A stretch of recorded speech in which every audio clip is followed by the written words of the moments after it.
Ese concepto de secundaria que yo creo que tiene que ver con nuestra materia de resistencia de materiales, es un concepto que nuestro profesor de física o nuestra profesora de física nos decía que se llamaba densidad. Densidad. Y esa densidad, tal vez en la nivel secundaria o nivel medio superior, utilizaban una letra que era Rho. Y esa Rho era igual a la relación existente entre la masa y el volumen. Y bueno, nosotros por ahí, si tenemos alguna de esas cantidades, podemos despejar de esa expresión alguna otra. En ingeniería usualmente se utiliza otra cantidad que es una parecida, una prima de la densidad. ¿Sale? La prima de la densidad se llama peso volumétrico. Como dice peso, pues yo lo que tengo que relacionar es el peso, ¿no? Entonces, para peso volumétrico usualmente se utiliza una letra griega, que es una G en griego, una gamma. Y esa gamma me va a relacionar peso entre volumen. Y aquí probablemente venga a colación una de esas interminables dudas o cuestionamientos que nos dicen, bueno, ¿cuál es la diferencia entre la masa y el volumen? Bueno, pues la diferencia entre masa y volumen es que la masa es masa en sí perdón, y el peso está asociado a un planeta o a una gravedad, una gravitacional, una fuerza gravitacional de un planeta. Pongamos, ustedes tienen la misma masa aquí, y yo también, ¿no? Yo peso aquí tal vez 100 kilos, tengo una masa de 100 kilos. Si me voy a la luna, probablemente han visto ustedes las imágenes de los astronautas en la luna que están un poco como saltando y flotando. ¿Por qué? Porque la luna tiene menos masa y genera menos fuerza de atracción hacia los cuerpos. Entonces, alguien que pesa 100 kilos en la Tierra, en la luna probablemente tenga un peso de unos 30 kilos, ¿no? Habría que ver el número exacto, ¿no? Pero creo que sí lo podemos entender. Como la Tierra tiene más masa, nos atrae más, la luna es más chiquita, la atrae menos y entonces tiene menos peso. Y entonces ahí diría alguien de una forma un poco burlona, diría, bueno, es que entonces el problema no es que pesemos mucho, sino que estamos en el planeta equivocado, ¿no? Si estuviéramos en un planeta más de menos masa, pues pesaríamos menos. Igual pasa lo contrario al revés. Si nos fuéramos a Júpiter, pesaríamos muchísimo más.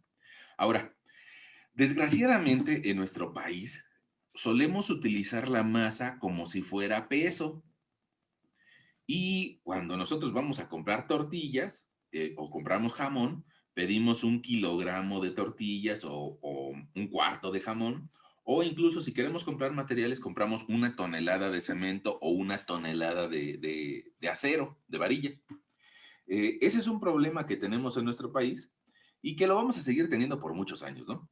En realidad, nuestro peso lo deberíamos de manejar en kilonewtons. Entonces tú irías con el doctor, te pesaría en su báscula del doctor y te diría, oiga, usted pesa 900 newtons. Y evidentemente que no estamos acostumbrados a eso, sino que estamos acostumbrados a que nos diga pesa tantos kilos. Y ahí viene pues el comentario acerca de estas dos cantidades. Ahora, eh, como usualmente manejamos estas magnitudes de densidad en lugar de peso volumétrico o los cruzamos en nuestro lenguaje coloquial, pues entonces probablemente tú escuches que la densidad del concreto es algo así como 2.400 kilos por cada metro cúbico. Y esa es una densidad de un concreto armado, o sea, con varillas. Ahora, probablemente también escuches que la densidad del concreto sin armar o simple, sin varillas, ronde del orden de 2.100 kilogramos por metro cúbico. Ahora, en realidad no sabemos cuántas varillas va a utilizar, pero es muy común que se utilice este valor de 2.400 considerando que está muy armado, que está muy reforzado, tiene muchas varillas. Y de esa forma, pues estamos del lado seguro, considerando que las cosas pesan más de lo que en realidad pesan. Entre estos dos valores está el valor del concreto. Pero, repito, tal vez considerando que lleva muchas varillas, usualmente se utiliza un valor de 2,400. ¿Y por qué sube tanto? Ah, pues porque las varillas, esas sí pesan mucho. Fíjate, la densidad del acero, y sobre todo pues, el acero que utilizamos para la construcción, torna a valores de 7,850 kilogramos por cada metro cúbico. Entonces, es una densidad alta. Estas pues, densidades no se parecen, pongamos, a la densidad del agua. El agua, eso sí, tú lo podrás corroborar ahí en tu casa. Un, un litro de agua pesa 1 kilo.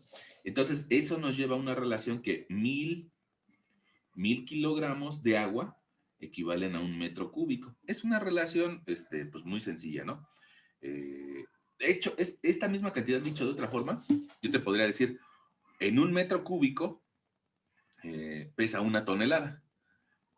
O sea, el tinaco que tienes allá arriba, si dice 1,000 litros, pues significa que tiene 1,000 kilos o 1 tonelada, cada tinaco, ¿no? Entonces, de repente, cuando nosotros hacemos nuestras vigas y de repente yo te digo, es que aquí va a bajar 1 tonelada, ah, pues ya sabes por qué está bajando 1 tonelada, porque tal vez ahí está el tinaco, o por ahí está la base de 2 tinacos, y probablemente los 2 tinacos pues hagan que esos 2 tinacos bajen 1 tonelada en un lugar puntual y otra tonelada en otro lugar puntual. Y de ahí salen las famosísimas, aquí bajan 2 toneladas, aquí baja 1 tonelada, aquí baja esto. Bueno, ahora, de esa misma forma, pues lo que yo planteo hacer contigo el día de hoy es de que nos imaginemos una viga cargada por peso propio. O sea, aguantarse a sí mismo, ¿no? Que eso es también a veces un poco difícil, aguantarse a sí mismo. Una pregunta, ¿ustedes podrían cargar en sus brazos la cantidad de kilos que pesan? Yo honestamente no. Honestamente yo no sería capaz de soportar en mis brazos lo que yo peso. Pero bueno, a estas vigas sí les pedimos por lo menos que se aguanten a sí mismas y sobre todo usualmente les pedimos que aguanten como 5 o 6 veces su peso, como las hormigas. Entonces, para eso, pues vamos a hacer una propuesta de ejemplo el día de hoy, ¿no? Vamos a proponer una viga que mida unos 8 metros de longitud y de estos 8 metros de longitud vamos a considerar que va a utilizar un concreto, que para formar la viga. Y entonces esa viga va a estar hecha de concreto. Si le hago un corte transversal, yo voy a alcanzar a ver esa sección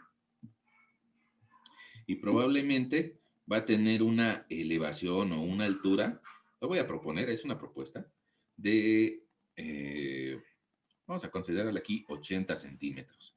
Y para esos 80 centímetros vamos a considerarle una base de 25. Fíjense que es un poquito robusta esa sección, pero pues bueno, hoy estamos haciendo un intento por entender una carga de peso propio. Tal vez más adelante te voy a explicar cómo hacerle para que estos 80 centímetros no sean tan grandes y que sean un poquito más pequeños, tal vez unos 60 centímetros. Pero miren, como ejemplo, yo creo que nos puede funcionar. Ahora, tú sabes que esa viga hecha de concreto utiliza algunas varillas. Esas varillas que van por abajo me ayudan a soportar el momento. Las varillas que van por arriba me ayudan a soportar si tuviera algo que le llamamos momento negativo, pero eso más adelante lo platicamos. Y bueno, pues también esas varillas van a estar amarradas por una serie de estribos. Y esos estribos, o la gente a veces les llama cadenas, pues tienen por función confinar al concreto y evitar que falle por fuerza cortante o por esfuerzo cortante. Pero bueno, ya nos lo imaginamos. Ahora, esa viga prismática, espero que sí nos la hayamos imaginado, esa viga prismática pues va a tener su sección vista en 3D, así, y después pues resulta que va a tener una cierta longitud de 8 metros, quedamos. ¿Ok? Ahora, en base a esa propiedad que me explicaron en la secundaria, que era la densidad, o que existe también su primo, su peso volumétrico, bueno, pues en base a eso yo podría saber cuánto pesa un metro de esa viga y cortar ese cachito de viga y nada más encontrar cuánto pesa 1 metro de la viga. Aquí la estoy poniendo, ya está. Ahí a la vista. Entonces, fíjate que ese metro de avance de viga, lo voy a anotar, 1 metro de avance, pues si yo quiero saber su volumen, yo lo que necesito encontrar es el área transversal y multiplicarla por 1 metro de fondo. Y de esa forma ya voy a tener su volumen. Déjame cambiar por un plumón que se vea un poco más, ¿sale? Bueno, pues entonces ese volumen va a ser igual al área por 1 metro. Ahora nosotros quedamos, o la propuesta que hicimos el día de hoy, fue que medía 25 centímetros de base por 80 centímetros de alto. Entonces eso en términos de metros sería multiplicar 0.25 por 0.8. Eso a mí me da 0.2. 0.2 metros cuadrados. A la hora que lo multiplique por 1 metro de fondo, que es la profundidad, pues ya voy a tener el volumen y eso me va a dar 0.3 metros cúbicos. Ahora bien, eso es 1 metro y ustedes me van a decir, ¿y para qué 1 metro? Ah, pues porque probablemente tú lleves también otra materia de costos o muchas otras cosas en donde hacemos análisis unitarios o por una unidad. En este caso, una unidad de longitud, 1 metro de largo. Ok, ahora, si ya tengo cuánto volumen de concreto requiere construir 1 metro de viga, bueno, pues puedo tomar puedo tomar la densidad, y ya ven que la densidad es masa entre volumen. Ah, pues de aquí yo podría saber cuánta masa se va a ocupar en ese metro de viga. Y ahora mi masa va a ser igual a densidad por volumen. Si la densidad del concreto que damos fuertemente armado es algo así como 2.400 kilogramos por cada metro cúbico, y para un metro de viga voy a utilizar 0.3 metros cúbicos, pues entonces resulta que ya puedo calcular la masa que necesita o que va a cargarse a sí misma en 1 metro de viga. Si yo multiplico, yo no sé por qué le hice 0.3, sigue siendo 0.2, ¿no? Creo que fue un borrachazo, ¿no? Aquí es un 0.2. 0.2, ok. Creo que era lo que nos iba a comentar alguien. Sí, eso les iba a comentar. Eso es bueno, gracias, gracias. 0.2. Entonces voy a multiplicar 0.2 por 2.400.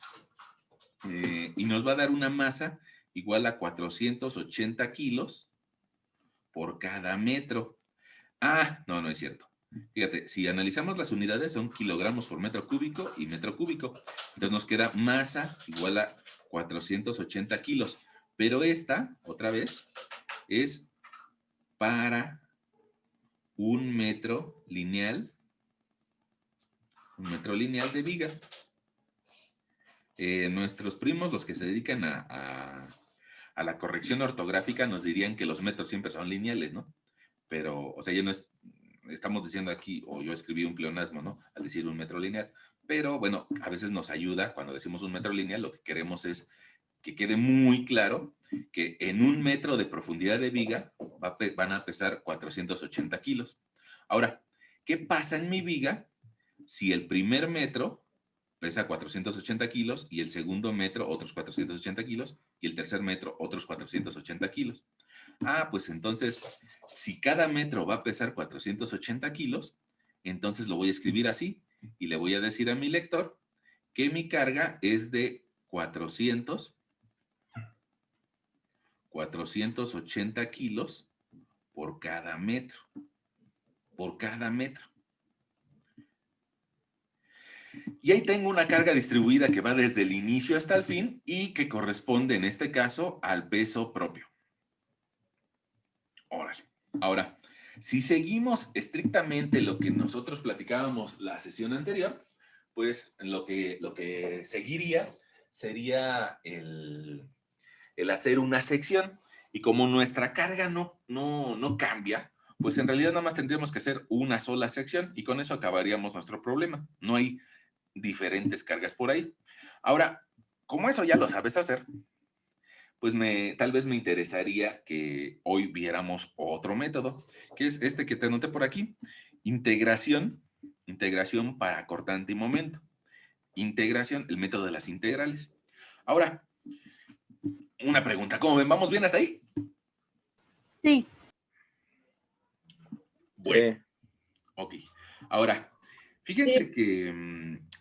gracias, gracias. Fíjense que esto que llevamos, o sea, para plantear nuestro problema, y que ya sabemos de dónde salió esa carga, ya no fue un invento del profesor, sino que ya atiende a unas dimensiones de la viga y al peso de la viga. Bueno, pues resulta que ustedes han visto que ese tipo de vigas, déjame tomar nota. Ese tipo de vigas, a veces le colocan la carga distribuida así como un gusanito, diría alguien. En algunas otras ocasiones, sobre todo en los libros, vemos más bien una carga con una serie de líneas. Y también significa exactamente lo mismo. Bueno, hay otras personas que no lo simbolizan así, sino que lo simbolizan, fíjate, con unas flechitas. Te lo voy a poner ahorita de azul. Flechita hacia abajo, flechita hacia abajo, flechita hacia abajo, flechita hacia abajo. Y lo que intenta representar esa simbología es el peso que va hacia abajo. Ahora, si eso es cierto, pues yo creo que no va a ser tan difícil de entendernos de que eso lo podemos asociar a un sistema de coordenadas. El eje de las X y en este sentido el eje de la carga. El eje de la carga. Y ahora, estas flechas que dibujamos acá arriba, si van hacia abajo, pues en realidad van hacia el sentido negativo. Van hacia el sentido negativo. Entonces, en un plano cartesiano, si yo quisiera retomar lo que yo les decía en alguna ocasión acerca de mis clases de geometría analítica, pues yo lo tendría que dibujar por abajo del eje de las X. O sea, el primer metro, la carga es de 480 kilos por metro. A 1,50 la carga sigue valiendo lo mismo, 480 kilos por metro. A 2 metros de distancia, la carga sigue valiendo lo mismo, 480 kilos por metro. Entonces, dicho de otra forma, pues ahí hay una constante. Y la ecuación de esa constante va a ser omega igual a menos 480 kilogramos por metro. Ahora, ¿de dónde salió el menos? Pues ya quedamos, ¿no? De acá arriba. De que las flechitas van hacia abajo. Ok. Ahora fíjate que nosotros en la sesión anterior, al finalizar, nos pusimos a investigar una relación que existía entre el momento flector y el cortante. Y llegamos a una conclusión, porque lo hicimos como 3 veces, de que si derivábamos el momento flector con respecto a X, nos daba el cortante. Y yo te invitaba a que también tú le dieras una checada a derivar el cortante con respecto a X, y lo más seguro es de que nos dé la carga. Por decirlo, Q o omega es lo mismo. Entonces, si derivo eh, si derivo el momento, llego a cortante. Si derivo el cortante, llego a la carga. Ah, pues bueno, fíjate que aquí nosotros podríamos hacer el paso inverso. Que yo podría despejar ese diferencial de X y me quedaría que la derivada de cortante de la carga con respecto a X, bueno, que la derivada de cortante va a ser igual a la carga por la diferencial de X.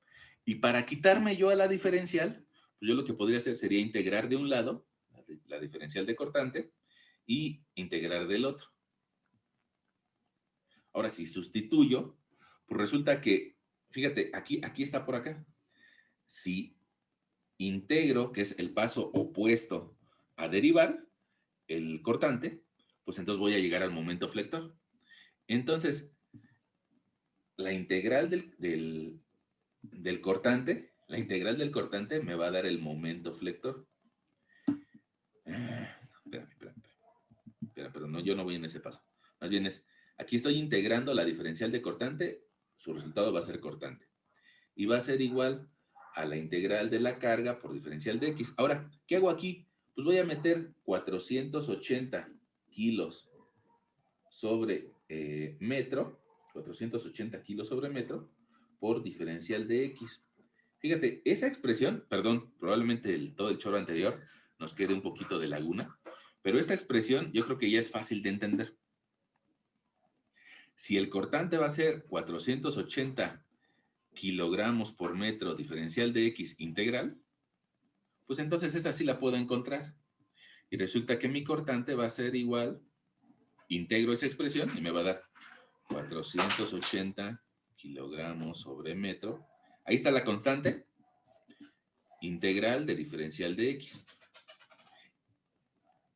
Cortante va a ser igual a 480. Ya ven que la constante afuera de la integral se queda igualita. Kilogramos sobre metro. X más una constante de integración, más una C1. Ahora, ¿qué va a ser la constante de integración? C1 va a ser la reacción. La reacción a Y. Y resulta que esa misma historia la puedo volver a integrar. Y si yo integro el cortante con respecto a X, voy a encontrar el momento flector. Y ese momento flector pues sería igual a la integral de 480 kilogramos sobre metro de X más la C1. Ahí está mi momento flector. Mi momento flector ahora sería 480 kilogramos sobre metro de X al cuadrado entre 2 más C1X más C2. ¿Y qué va a ser C2? Ah, pues C2 va a ser el momento en apoyo A. En apoyo A. Ok. Pero, si te darás cuenta, pues parece como que ya, como que está más fácil. Está más fácil para aquellos que, pues que no le tienen un poquito de resquemor o de miedo a las integrales, ¿no? Fíjate, 480 entre 2 son 240 entre 2. Si omito ahorita las unidades, a propósito te las voy a omitir, me queda x cuadrado más C1x más C2. Ahora, vamos a ver cuánto vale C1 y vamos a ver cuánto vale C2. C1, quedamos que vale la reacción en Y. Ahora fíjate, vamos a ver nuestra viga. Vamos a ver nuestra viga. Y resulta que si yo quisiera calcular las reacciones, yo lo que tendría que hacer sería, pues, encontrar una fuerza equivalente que baje a la mitad de la viga, o a la mitad del área cargada, mejor dicho, a la mitad del área cargada. Y ya que tenga la fuerza equivalente, voy a necesitar hacer sumatoria de momentos en A o sumatoria de momentos en B. Sin embargo, yo creo que esta viga es tan sencilla, es tan simple, que tú te darás cuenta de que es simétrica. Y si es simétrica, pues entonces las reacciones que bajen A va a ser lo mismo de la reacción que baje en B. 480 entre 2, pues yo creo que también no te va a resultar tan extraño que yo te diga que aquí mi reacción a Y vale 480 por 8 entre 2. 480 por 8 metros son 3.840. Entre 2 serían 1.920. Y mi reacción BY también va a valer 1.920. A ver. Tiempo. Alguien diría, oiga, pero entonces ¿cuánto vale la carga equivalente? Ah, pues 480 por 8. Y esa carga equivalente, nada más para que la tengamos por ahí como memoria, como nota, la carga equivalente vale 3.840 kilogramos. Es el total, todo lo que vamos a bajar. Resulta que como es simétrica, yo puedo decir que la mitad va a bajar a la izquierda y la mitad a la derecha. Cuando es simétrica. Si no es simétrica, no puedo decir eso y tengo que hacer sumatoria de momentos y shalala. Pero ahorita que es simétrica, con respecto a las fuerzas en Y, pues resulta que sí puedo hacer eso. Ahora, acorde a los ejercicios que tú viste la semana pasada, pues mira, resulta que no te va a ser tan difícil imaginarte que la fuerza cortante lo que va a hacer es de que primero va a subir la reacción, sobre todo con lo que veíamos nosotros un poquito al final de la sesión anterior. Decíamos, ahí va a estar escondida la reacción A. ¿Ok? Va a subir la reacción y va a llegar hasta un valor de 1920. Y luego, pues va a empezar a bajar. Ahora, nosotros para encontrar los valores con los que va a empezar a bajar, lo que hacíamos era de que necesitábamos una función. Ah, pues esa función ya la podemos escribir. Fíjate que ya sabemos cuánto vale AY. Vamos hacia acá, hacia nuestras integrales. Y resulta que AY vale 1920. Entonces, de aquí, yo ya podría escribir mi función de carga. No, función de cortante. Y me va a quedar que el cortante es igual a 480 kilos por metro de X más C1. Quedamos que C1 era AY. Y eso de que sea AY significa que vale 1920. Ahí tengo mi función de cortante. Ahora, si también sustituyo el C1 en la de momento, pues resulta que mi función, te lo escribo ahora con rojo, función de momento, fíjate, por aquí está, me quedaría momento flector igual a, híjole, se me fue este error. Ahí ya está dividido, ¿no? 480 entre 2 es 240.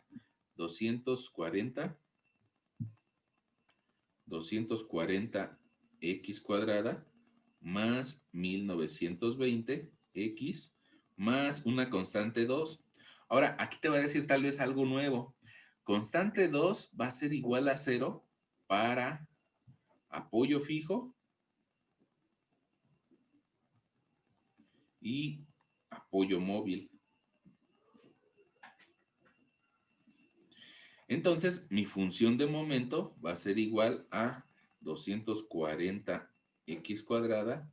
Me parece que es negativa. Vamos a ver. Sí, me parece que es negativa. Ahorita te digo por qué. Y más, no, 1920 x. Ahora, ¿por qué te digo que es negativa? Fíjate, porque hace rato yo te decía de este menos, que venía a su vez de que las cargas van hacia abajo o son negativas. Entonces, ese menos, aquí se me fue, pero ahí va un menos 480, menos 480, y aquí hay un menos 480, menos, y menos 240. Menos. Menos y menos. Ok, creo que ahí ya quedamos. Ahora, déjame quitarte esto, que me gustaría también verlo con ustedes el día de hoy, pero ahorita que acabemos esto. Okay. Ahora, fíjate, ya que tenemos esas dos funciones, pues lo que podemos hacer, ya tenemos la función de cortante y la función de momento, es pues pedirle a nuestra calculadora que nos ayude. Y la calculadora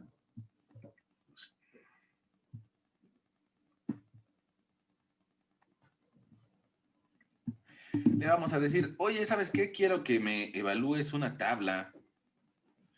Y pues como puedes evaluar dos funciones, pues te voy a decir las dos. Quiero que me evalúes menos 480 alfa x más 1920. Y como esa va a ser mi función de cortante. Y como segunda función, como función g de x, quiero que me evalúes menos 240 alfa x al cuadrado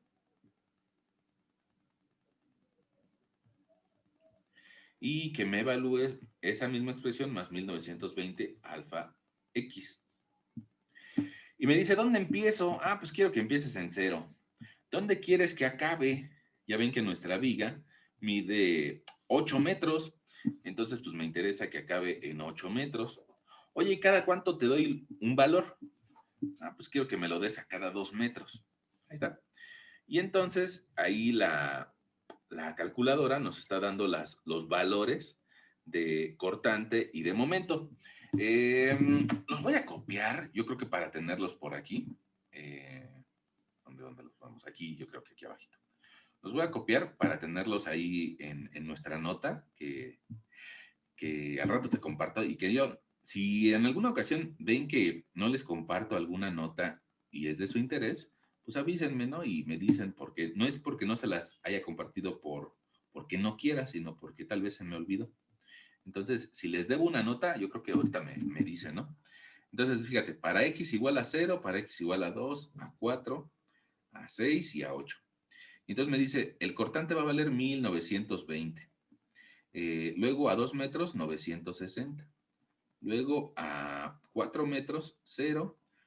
A 6 metros, menos 960. Y a 8 metros, 1920. Pero negativo. Ahora, el momento flector, resulta que para x igual a 0 vale 2880. Para x igual a 2, vale eso.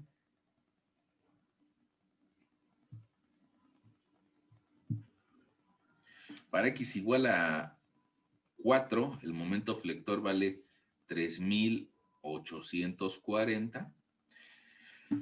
Igual a 6 vale 2880. Y en 8 vale 0. Fíjense, ahora, yo ahorita como que le parece como que les di una definición que yo les decía, cuando tengas un apoyo fijo o móvil, siempre el momento siempre te va a valer 0. Y eso es cierto, cada vez que tú tengas una viga isostática, y sobre todo lo puedes consultar con nuestras sesiones anteriores, te vas a dar cuenta que el momento puede ser que aquí suba y luego baje, pero al inicio y al final el momento es 0. Conceptualmente, ¿eso qué significa? Conceptualmente significa que esta viga se puede colgar ante la carga que tenga, se puede colgar, pero al final no tiene restricción con respecto al ángulo que va a desarrollar. O sea, se va a deformar en el apoyo. Entonces, el ángulo que genera con el apoyo es diferente de 0. Y eso implica, a su vez, que el momento flector en ese punto valga 0. Dentro de tal vez un par de meses vamos a ver vigas que no cumplen esa condición, pero hasta ahorita, en las que se llaman isostáticas, y que son como de esta figura, como esta que tiene dos apoyos, pues pasa eso, que el momento flector al inicio vale 0 y al final vale 0. Hay un tipo de estructuras isostáticas que no cumple eso, pero yo creo que así como las estamos viendo hasta ahorita, sí cumple la relación, ¿no? Ok. Ahora, eso, a la hora que yo veo mi tabla, me da una buena espina. ¿Por qué? Pues porque aquí al inicio vale 0, al final vale 0. Otra cosa que me gusta al ver esta tabla es de que el momento máximo esté al centro y que se dé una cierta simetría de valores. Fíjate, esta simetría de valores. Ya ven que quedamos que nuestra viga era simétrica. Entonces, pues se le ve cara de que va bien nuestro ejercicio. Tal vez me digas que es un ejercicio sencillo, pero se le ve cara de que va bien. Ahora, si yo esos valores los intento graficar, pues bueno, lo que me va a quedar es de que mi gráfica va a ir desde un valor de 1920 a la mitad de la viga, el cortante vale 0, a la mitad de la viga. Y luego voy a llegar a un valor negativo de menos 1920, al otro extremo. Y en un punto intermedio vale lo simétricamente igual que a una distancia de x igual a 6. Entonces, bueno, si nosotros incluso le pidiéramos más puntos a la función de cortante, pues le podremos pedir que nos lo evalúe a cada metro y nos vamos a dar cuenta de que se va a dar una simetría. Lo voy a hacer, fíjate, le doy clear a la calculadora, le digo, quiero que me evalúes la misma función de cortante y la misma función de momento. Y después, los mismos inicios y finales, pero ahora quiero que me lo evalúe a cada metro.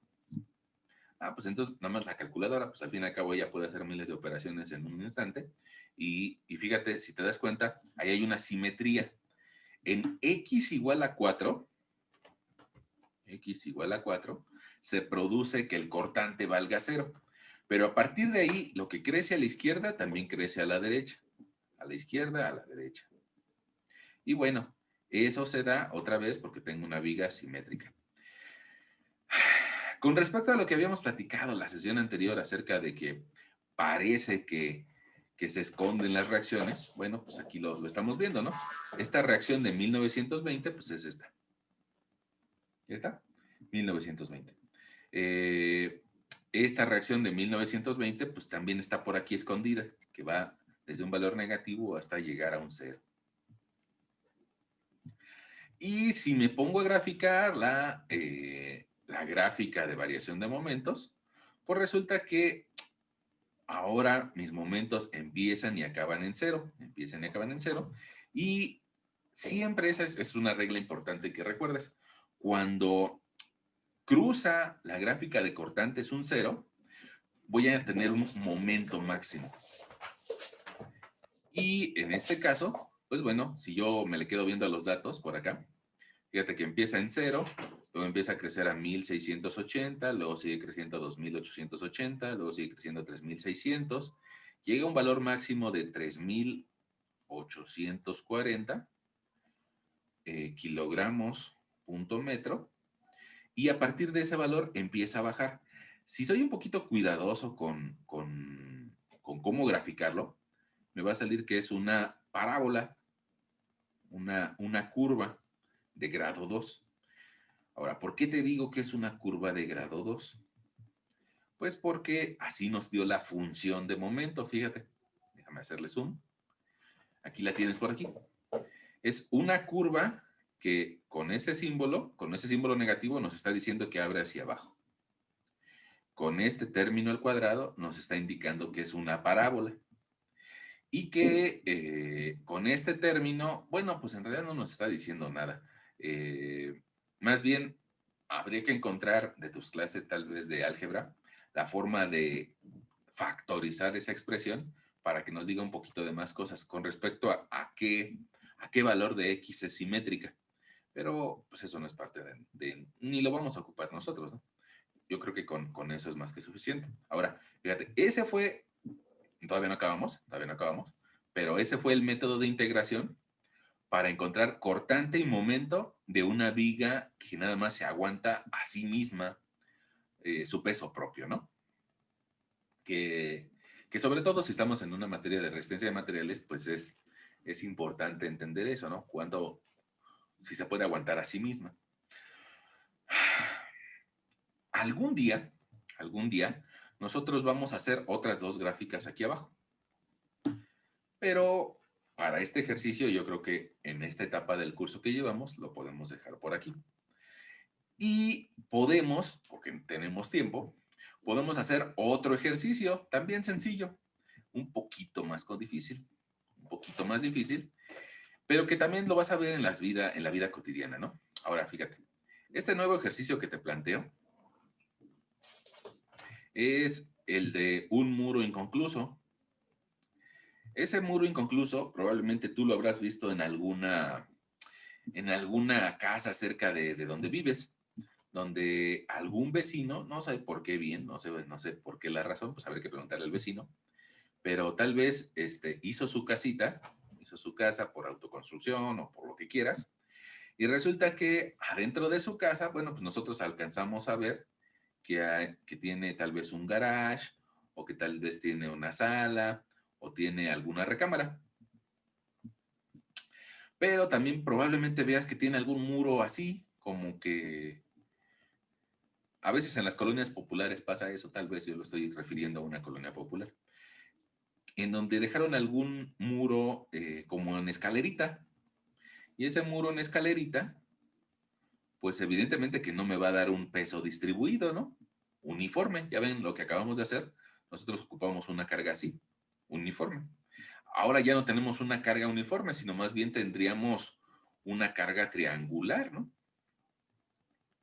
Una carga triangular. Y esa es una muy buena oportunidad para seguir utilizando el método de integración. Ahora, evidentemente que el tabique no pesa lo mismo que el concreto. Y déjame te anoto por aquí que tal vez un peso adecuado de mampostería podríamos considerarlo del orden de 1.5, 1.6 toneladas por cada metro cúbico de material. Parecería que aquí tenemos un problema porque no es una sección prismática como la viga.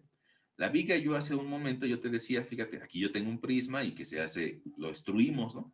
En términos de AutoCAD, lo extruimos. Pero acá no es una sección prismática, sino que es una sección que va aumentando.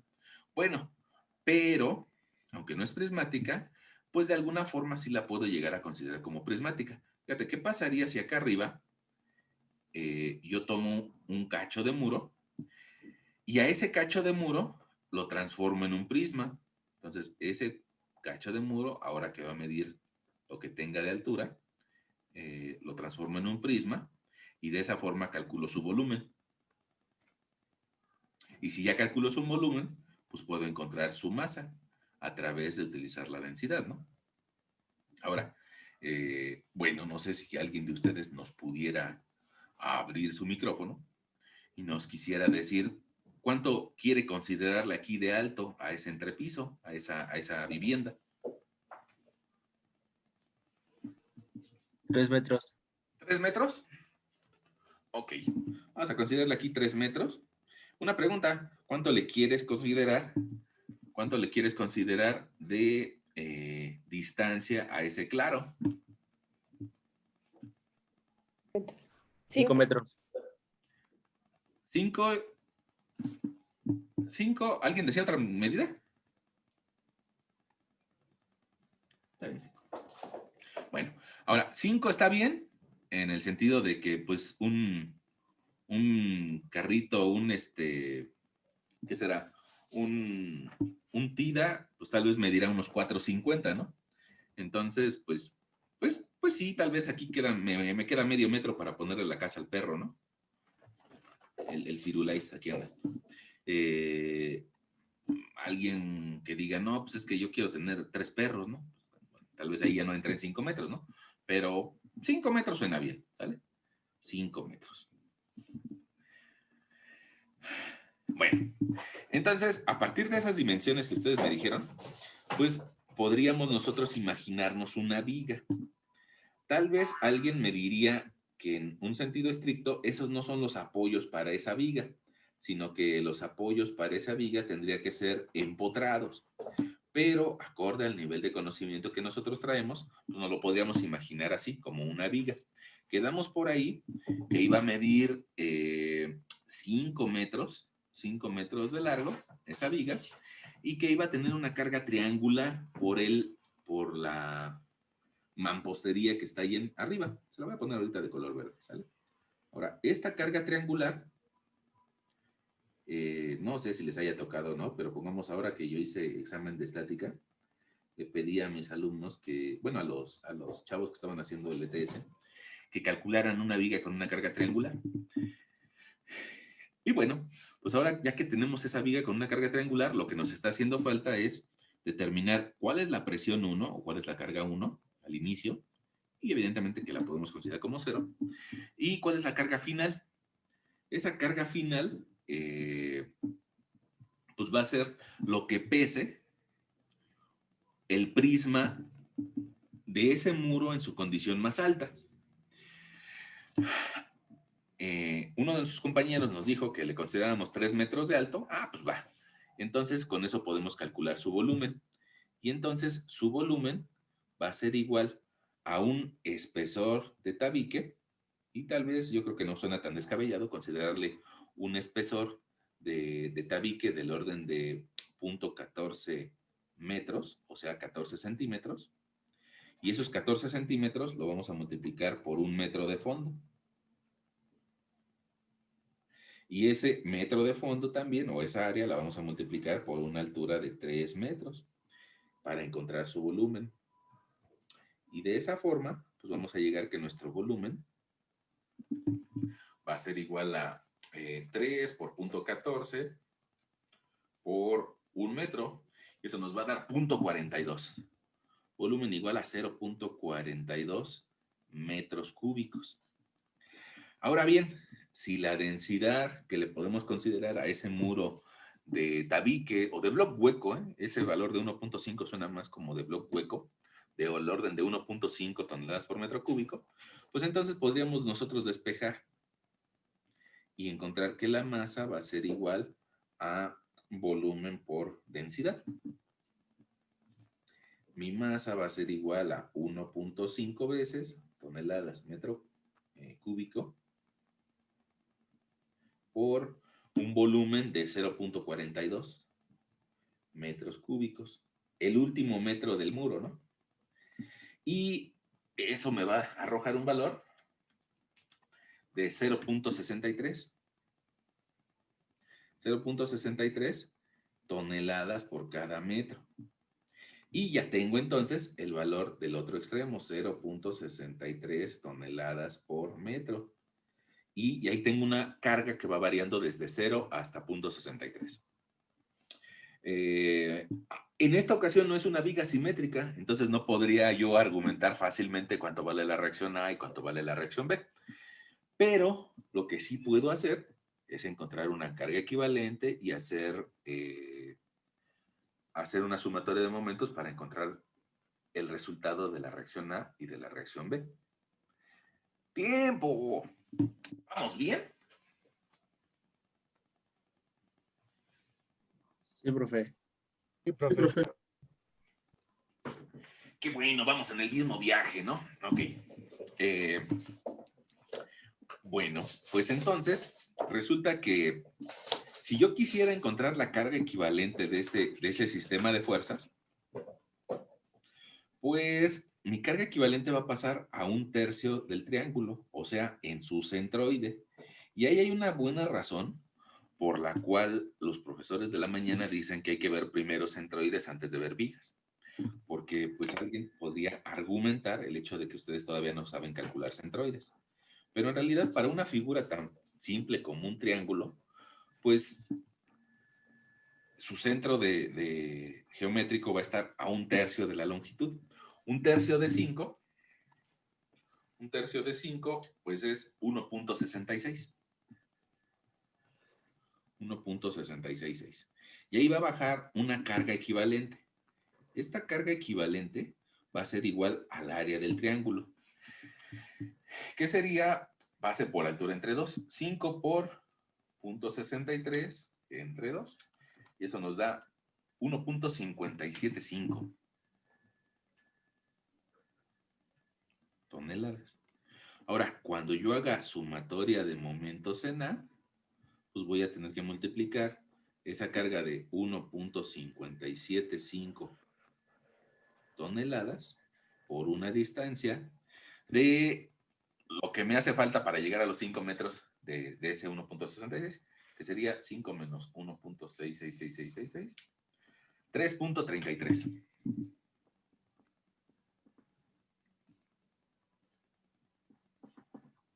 Ahí estamos. Entonces, si yo multiplico 1.575 por 3.3333 metros, eso me va a provocar un giro horario.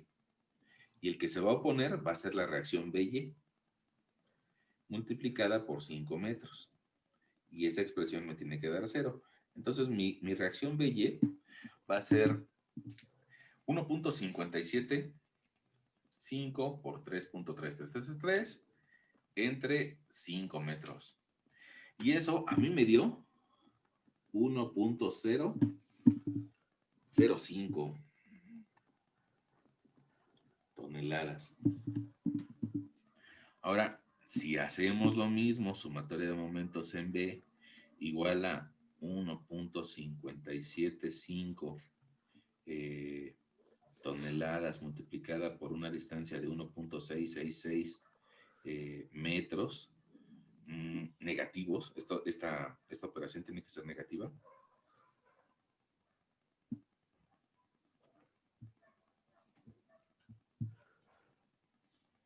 Más la reacción AY multiplicada por 5 metros. Eso me tiene que dar un 0 y de ahí podemos calcular la reacción AY como 1.575 por 1.66666 entre 5. A mí me dio 0.525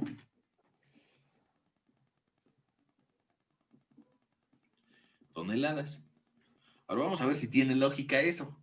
Fíjense, ahí lo que me está diciendo es de que el apoyo B carga más que el apoyo A.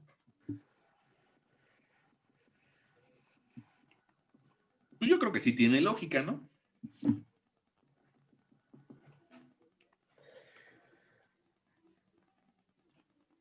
Ok. Entonces, ya que vimos que sí tiene lógica, pues nos podemos ir a calcular las fuerzas internas, o sea, cortante y momento.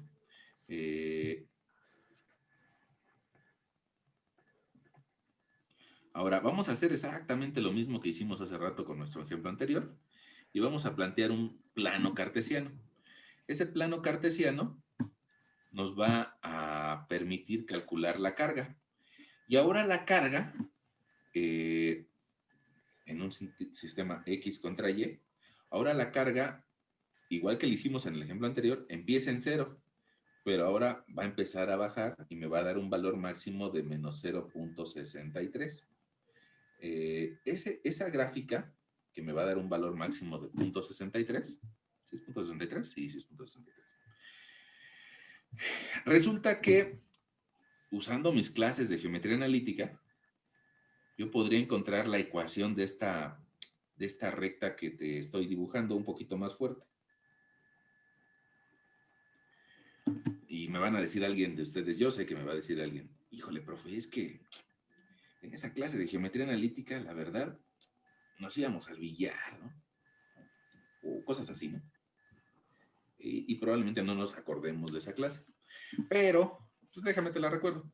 Y es igual a mx más b. Esa es la expresión que describe cualquier recta.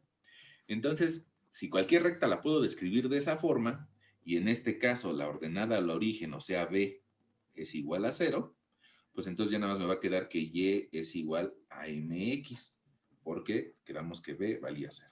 Aquí. Ahora, m es la pendiente. Entonces, la m también la puedo escribir como y2 menos y1 entre x2 menos x1 de x. Y pues bueno, aquí yo puedo tener un punto 1 y al final puedo tener un punto 2.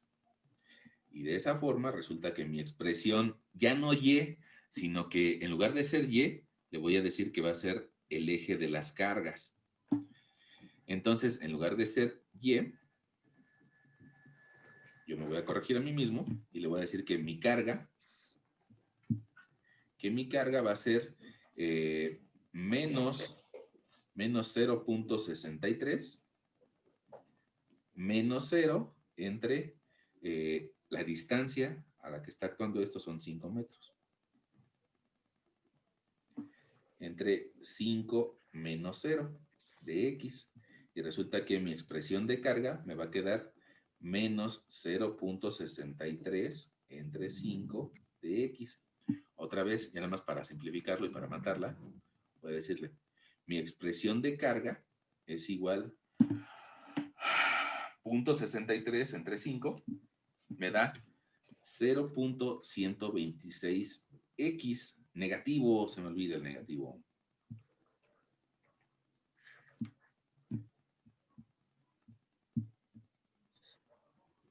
Ahí tengo algo que, pues ya desde nuestro ejemplito de hace unos minutos ya queda, pero por primera vez te lo voy a remarcar.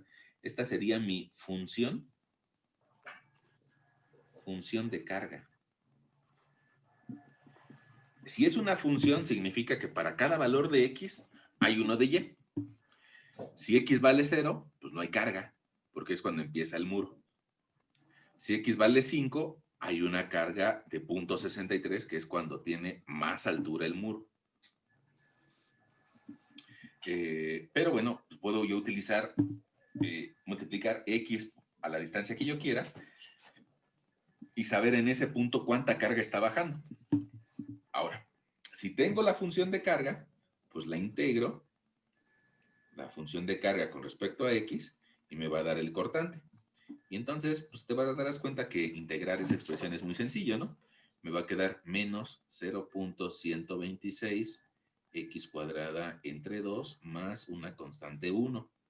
Quedamos que la constante 1 era la reacción en A. Se lo anotamos a nuestro lector, que hoy no vino, ¿no? C1 fue igual a AY. Entonces, ¿cuánto valía AY? Valía 0.52. punto 52, 5, ¿no? Sí. Gracias, gracias. Punto 52, 5. Entonces, pues ya podríamos encontrar que nuestra función de cortante es menos 0.63 de x cuadrada más 0.525. Ahora, aquí hay algo interesante. Esta la podemos enmarcar y decir, esta va a ser mi función de fuerza, función de fuerza cortante. Ahora, esa función de fuerza cortante, ¿qué me está diciendo? Es una parábola y también va a abrir hacia abajo. Es lo que me está diciendo, ¿no? Y no pasa por el origen, pasa por otro punto. Ok, ya que me está diciendo todo eso, y como la calculadora nos permite evaluar dos funciones, yo creo que la podríamos volver a integrar para encontrar nuestro momento flector. Y el momento flector va a ser la integral del cortante con respecto a X. Si la vuelvo a integrar... Profesor, Y... es 0.126 sobre 2, ¿no? Porque ¿Sí? da 0.063. Ok. Ok. ¿Así? Sí. Eso es bueno. Gracias. Y la puedo volver a integrar para encontrar mi función de momento flector, que sería menos 0.063 que nos acaban de corregir. Y ahora este valor sería por x al cubo entre 3, al integrarla, ¿no? Más 0.525 de x más una constante 2. Y esta constante 2, en nuestro ejercicio anterior, hace unos minutos, decíamos que por el tipo de apoyo, esta C2 va a ser igual a 0, porque tenemos un apoyo triangular, ¿no? Ok.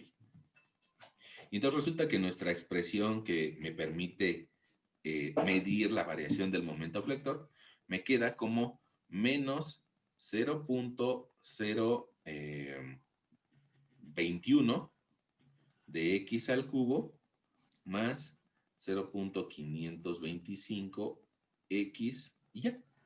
Y ahí está nuestra tercera función. Función de momento flector.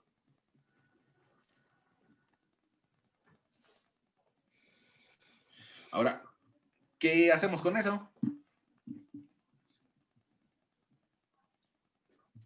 Pues pedirle a nuestra calculadora que nos dé valores. O bien, si alguien de ustedes me dice, no, pues es que yo no tengo una calculadora científica, pues no modo de que estar sustituyendo los valores en una maizora o de las viejitas, ¿no? De una calculadora sencilla. Yo honestamente creo que en esta época en la que ya tenemos tanta tecnología, pues así como lo estoy haciendo, lo más seguro es de que tú lo puedas utilizar una función que incluso te ahorren los 200 pesos de la calculadora científica, ¿no? 300 yo creo que andan una científica, ¿no? O hasta 400. Bueno, ok. Ahí le vamos a meter nuestras ecuaciones de cortante y de momento. Para f de x vamos a utilizar menos 0.63, 0, nos acaban de corregir y ya se me va la onda, 63 de alfa x al cuadrado, no es cierto, al cuadrado. Luego más 0.525. Y luego nuestra g de x vamos a utilizar otra expresión que nos va a decir menos 0.021 alfa x, ahora sí, al cubo, más 0.525 de alfa x. Y le decimos, quiero que empieces en 0, Y no quiero que acabe en 8, porque nuestro ejemplo, nuestro segundo ejemplo del día de hoy, nada más lo llevamos hasta 5 metros. Pasitos de 1, pasitos de a 1. Ok. Ahora, esos pasitos de a 1, salud, esos pasitos de a 1, habría que revisar, fíjense, en esta etapa, antes de que lo copiemos, antes de que lo empecemos a graficar, probablemente nos convenga hacer una pequeña revisión para ver si nuestros valores son lógicos o no. Yo hace un momento te decía que en este tipo de vigas que son isostáticas con 2 apoyos, usualmente mi gráfica de momentos empieza en 0, sube, pero va a terminar en 0. Y entonces habría que ver nuestra tablita y ver si empieza en 0, g de x, y ver que también acaba en 0, g de x. Si no empieza en 0 y no acaba en 0 con apoyos triangulares, significa que algo está mal y hay que volver a revisar nuestras ecuaciones y ver en dónde la arreglamos. Puede ser que sea algo así como lo que nos acaba de corregir nuestra compañera, ¿no? Que nos haya dicho, híjole, profesor, se le estaba olvidando un 0. Y bueno, evidentemente que con esa falla ya no hubiéramos llegado al 0, 0. Cuando nos damos cuenta que nuestra gráfica de momentos no empieza en 0 y acaba en 0, hay que revisarla, ¿no? Ahora, otra cosa que yo creo que vale la pena revisar es que mis reacciones coincidan con los cortantes. Fíjate, las reacciones acá las escribimos. Y si ya hemos visto que las reacciones como que se esconden en la gráfica del cortante, pues mira, la reacción A debe de aparecer en x igual a 0. Y ahí tengo un punto 527. Punto 525. Y ahí está. Está apareciendo para x igual a 0. Y mi reacción B está apareciendo hasta el final en B, Y igual a 1.05. Bueno, pues ahí está apareciendo como negativa, menos 1.05. Si no aparece eso bien, pues yo creo que hay que replantearse las ecuaciones. Pero como aparecieron bien, y también porque creo que tenemos un buen tiempo, pues yo creo que la podemos darnos la oportunidad de graficarla más o menos bien. Entonces, pues para graficarla más o menos bien, lo que yo voy a hacer es de que ya tracé una línea de referencia, nada más la voy a hacer un poquito más recta. La voy a copiar varias veces. Fíjate, aquí está en 5. La voy a copiar otra vez como por aquí. La voy a copiar otra vez como por aquí. La voy a copiar otra vez como por... Híjoles. A ver, ven. Eso. Ven. Por aquí. Y la voy a pegar otra vez. Yo creo que por aquí. Yo creo que a ojo de buen cubero, ahí están más o menos bien distribuidas. Alguien me va a decir que no está exacto, pero bueno. Ahora, vamos a dibujarle su gráfica de cortante y de momento. Necesito una referencia de cortante.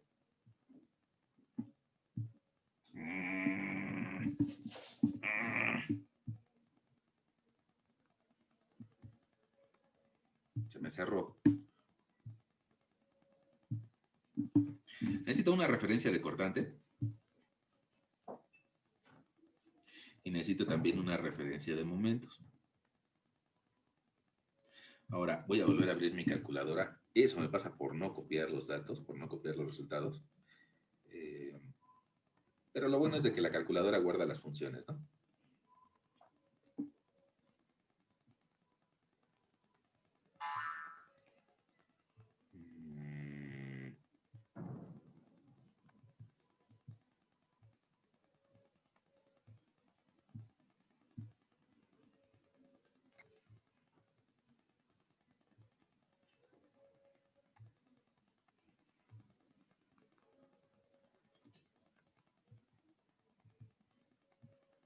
La segunda sí la guardó. Y de 0 a 5, pasitos de a 1. Ok. Ahora vamos a la zona de las gráficas y me voy a dar cuenta que el valor máximo de cortante es del orden de 1. Entonces, yo creo que podemos hacer nuestra gráfica de forma tal de que empiece en 0.525. Nuestro siguiente punto que vaya a punto 46, 0.46. nuestro siguiente punto que vaya a punto 27, nuestro siguiente punto que vaya ya negativo a menos 0.04 o 0.042, nuestro siguiente punto que ya vaya a un negativo mucho más importante, como un punto 48, y nuestro siguiente al doble de esa cantidad o más del doble de esa cantidad, y nos va a llevar a un menos 1.05. Si ustedes tienen un poquito de calma y la grafican bien, les debe de salir aquí una parábola.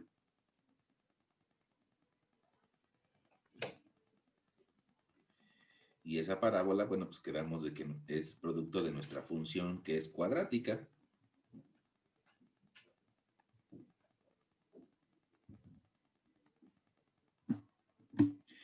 Incluso, bueno, pues hay que se pone un poquito más adorna esta función y le dice, mi función de cortante es igual a menos 0.063 de x al cuadrado más 0.525, para que se vea bonita, ¿no? Tal vez si lo haces en Excel, se ve bonita que aparezca por ahí la función. Ahora, si graficamos nuestra curva de momentos o nuestra gráfica de momento flector,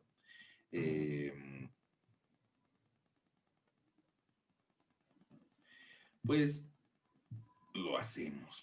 Ahí tenemos nuestra tabla a la derecha y vemos que el valor máximo torna el valor de una tonelada, 1.008 toneladas metro. Entonces, pues otra vez empezamos en un valor de 0, subimos 0.5, o sea, subimos bastante, 0.5, lo voy a poner por aquí, 0.5. Luego seguimos subiendo, pero un 0.88, que tal vez me lleve aquí, 0.88. Luego seguimos subiendo hasta alcanzar un valor máximo. Fíjate que yo te había dicho por ahí que donde el cortante es mínimo, se alcanza el valor máximo de momento, 1.008. Y que a partir de ahí va a empezar a bajar a un 0.75, que está por aquí, y a 0.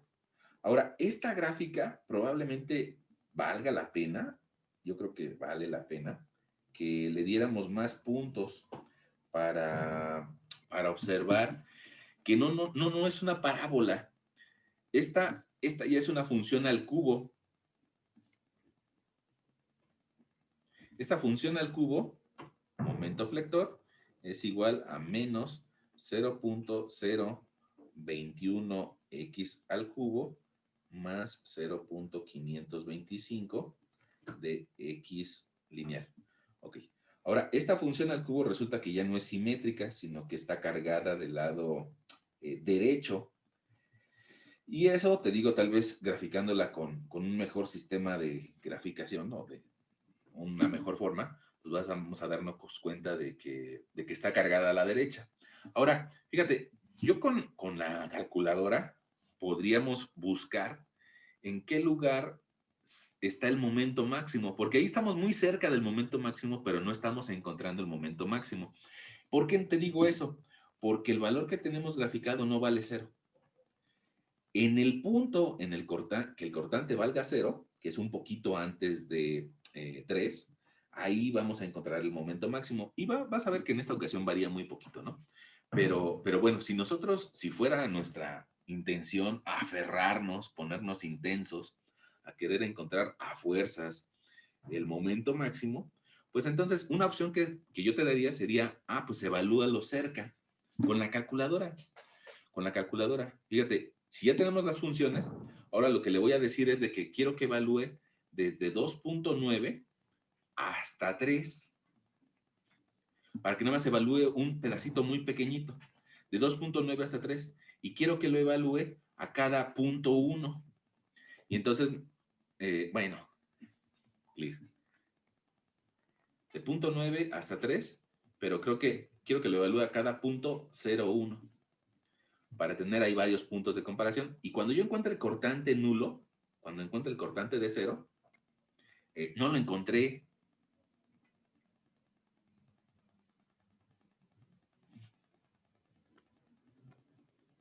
No lo encontré en ese intervalo. Fíjense que el intervalo está un poco más a la izquierda, de 2.8 a 2.9. Entonces le vuelvo a decir, quiero que me vuelvas a graficar utilizando la tecla clear y le digo, ¿sabes qué? Estas dos funciones quiero que me la evalúes de 2.8 hasta 2.9 con pasitos de 0.01. Y ya me lo evalúa. Y fíjate, ahora el cortante empieza con valores positivos y va a llegar un momento en el que se vuelva negativo. Ahí está, 2.88, 2.89. Si alguien se quiere poner un poco más intenso, pues entonces lo que va a hacer es de que le va a pedir a la calculadora que evalúe desde 2.88 hasta 2.89. Y ahí vas a encontrar el momento máximo. Si te das cuenta, anda del orden de 1.010, que es un poquito mayor que 1.008. Es un poquito mayor. En esta ocasión no es importante, ¿no? Pero ahí te estoy dando una posibilidad para encontrarlo. Otra posibilidad para encontrarlo es encontrar este punto de forma analítica. Y eso se hace igualando esta expresión a cero. Si yo igualo el cortante a cero, voy a encontrar para qué x el cortante se vuelve cero. Y eso, pues resulta que nuestra calculadora también tiene otro modo que nos permite evaluarlo, ¿no? Nada más necesito salirme de aquí. Dice modo, a ver, salte, segunda, modo, ahí está. Probablemente su calculadora tenga estas funciones en donde puede evaluar una expresión cuadrática o una expresión cúbica igualada a cero. Entonces, en esta ocasión le voy a decir, fíjate, quiero que me ayudes con una polinómica de grado 2. Si me ayudas a resolverla, voy a saber para qué x vale 0 el cortante. Ahora yo tenía por aquí una cargada, nada más déjenme borrarla. Y fíjese, me pide los valores de los términos que van al cuadrado. El término que va al cuadrado en esta ocasión es menos 0.063. El término que está multiplicado por x vale 0. Y el término independiente es 0.0525. Y ya ven que habíamos encontrado un 2.88. Si ahora le doy igual, la resuelve y me dice que es 2.8867. Entonces ya le puedo decir a mi lector, ya ve que a veces el profesor pregunta cosas así, ¿no? Para x igual a 2.88775, el cortante es nulo. Y ese punto lo puedo evaluar en la expresión de momentos para saber cuánto es el momento máximo. ¿Cómo ven? ¿Sí quedó?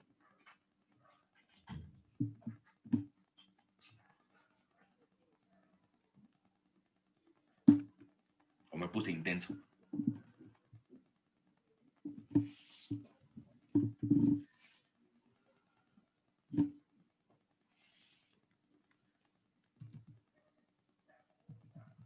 Sí, me puse intenso, va.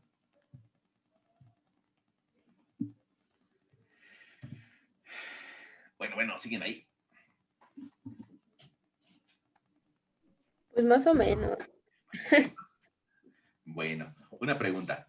Me parece, creo yo, tengo esa intención o esa impresión de que el ejemplo sencillo, el de la carga distribuida, pues ese está un poco más fácil. Probablemente al momento de que le elevamos el grado y lo hacemos triangular, se vuelve más difícil.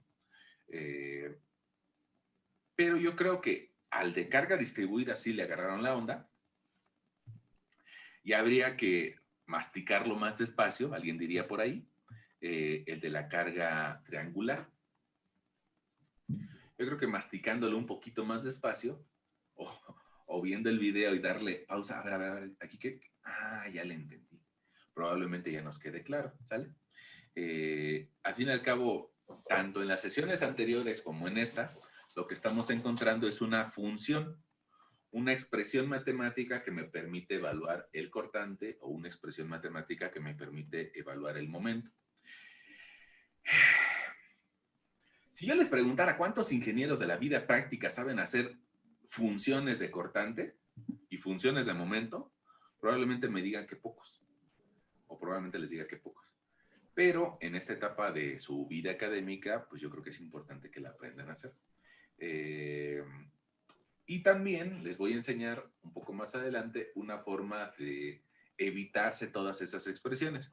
Pero el chiste de la escuela es darnos herramientas, ¿no? Así como si estuviéramos en un juego de gamer, donde vamos recopilando muchos tipos de armas. Bueno, pues acá es lo mismo, ¿no? Tal vez la sesión anterior veíamos método de las secciones, ahora te platico el método de integración y en alguna otra ocasión te voy a platicar el método de las áreas. Y pues ya tú sabes qué método utilizas, ¿no? El que más te parezca conveniente. Y pues bueno, el chiste de la escuela es eso, ¿no? Ir recuperando armas para utilizar la que ustedes crean más conveniente. Ahora, en específico de la sesión de hoy, si tienen alguna duda, ahorita la aclaramos. Creo que nos queda un ratito. Si también tienen duda de otra sesión, pues la aclaramos